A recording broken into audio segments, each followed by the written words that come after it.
ليستخلفنهم في الأرض كما استخلف الذين من قبلهم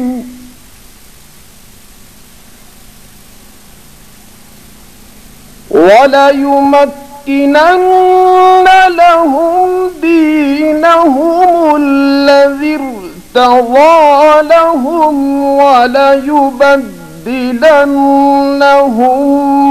من بعد خوفهم أمنا